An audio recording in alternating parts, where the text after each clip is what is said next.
আপনি একজন পুলিশ সদস্য, আপনার 17 বছরের কন্যা হারিয়ে গেছে।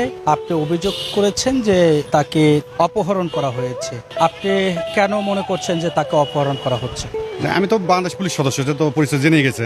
আমি বগুড়া জেলা আদমদিঘি থানায় কর্মরত আছি। তো আমি সপরিবার নিয়ে বসবাস করি আদমদিঘিতে। আমার মেয়েকে আদমদিঘি থেকে অপহরণ করা হয়। সিএনজিতে বহিরাগত কি ছেলে পেলে আসে, আমার মেয়েকে জোরপূর্বক নিয়ে যায়। ওখানকার স্থানীয় দোকানদারেরা দেখেছে। তারপর আমি তো ছিলাম না, আমি ডিউটিতে ছিলাম। আপনার ভাবি দৌড়ে যায়, ভাবি ভাবি আসেন, হচ্ছে আপনার মেয়েকে নিয়ে আছে। তখন আপনার ভাবি আসতে আসতে মেয়েকে নিয়ে ওরা মনে করেন যে সিএনজি যুগে একবারে সান্তাহার দিকে, ওখানে রেল স্টেশন আছে, সান্তাহার দিকে নিয়ে চলে গেছে। তো যাক, আসার পর অনেক খোঁজাখুঁজি, আমি রেল স্টেশন যত আছে সব খোঁজাখুঁজি করে মেয়েকে যখন পাই না, তখন তো অপহরণ হয়েছে। আমি তো জানাই গেলাম, দেখছে লোকজন। তখন আমি যে থানায় কর্মরত, ওই থানায় আমি মামলা করতে গেলাম। ওসি মামলা নেয় না ভাই। ওসি আমার কাছে টাকা চাই। টাকাটা তোমার মেয়েকে আমি দিনের মধ্যে উদ্ধার করে দিচ্ছি, কিভাবে করে দেওয়া লাগে। তখন আমি বললাম, স্যার আমি কনস্টেবলের চাকরি করি, আমি কয় টাকা বেতন পাই, আর আমি এই ডিপার্টমেন্টে 22 বছর শ্রম দিলাম। আপনি আমার কাছে এই কথা বলতে চাই, কোনো কথা হলো? আমি তো অনেক অফিসারের সঙ্গে চাকরি করছি, কত ভালো ভালো স্যার পাইছে, আপনি কথা বলেন। তুমি এখান থেকে যাও, কিভাবে কি করা লাগে আমরা করবো, যাও।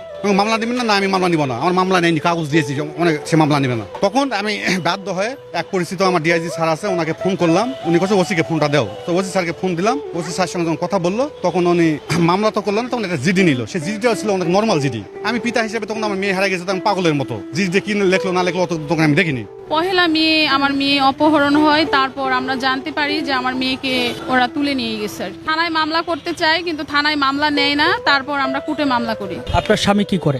আমার স্বামী পুলিশে জব করে। একজন পুলিশ সদস্যর মেয়ে অপহরণ হয়েছে, সেই অপহরণের পরেও এখন পর্যন্ত উদ্ধার হয়নি তার মেয়ে। এই বিষয়টা আপনি কিভাবে দেখেন? আমার কিছু বলার নেই, আমি বলতে বলতে বলতে বলতে আর কিছু বলার নেই। আমার মেয়েকে আমি চাচ্ছি।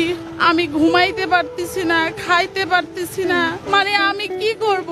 করার আমার আর কিছু নেই। এখন মাননীয় প্রধানমন্ত্রী, আপনাকে দৃষ্টি আকর্ষণ করে বলতেছি, আপনিও একজন বাবা, আপনি আমার মেয়েকে পাওয়ার ব্যবস্থা করে দেন। এখন আপনিই পারেন, আপনি আমাদের শেষ ভরসা। এই জন্য আপনার কাছে আসছি, আপনাকে জানানোর জন্য।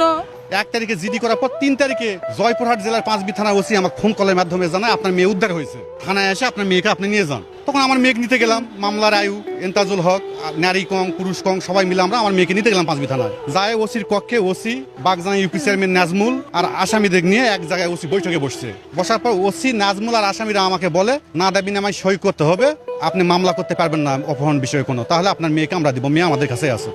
এখনো কি থানা হেফাজতে আপনার মেয়ে আছে? এরা তো মেয়েকে গুম করে রাখছে। এরা তো নিজেই বলতেছে না দাবি সই করেন, মেয়েকে নিয়ে যান। যখন আমি দিতে অস্বীকার করলাম, তখন ওসির সামনে থেকে চেয়ারম্যান আসামিদেরকে নিয়ে পালিয়ে চলে গেল। মেয়েক তো নিয়ে আসেনি, মেয়েক তো ওখানে হাজির করাইনি। কিন্তু নিয়ম, যে কোনো মিটিং বা কিছু হলে পরে ভিকটিমকে নিয়ে তো এটা আলোচনা হবে। মেয়েকে না নিয়ে এসে গেলে আলোচনা হচ্ছে যে ওসি, চেয়ারম্যান সবাই আমাকে শর্ত দেয়, না দাবি সই করেন, মেয়ে আমাদের বাড়িতে আছে, আমরা মেয়েকে নিয়ে এসে আপনার হাতে দেবো, না দাবি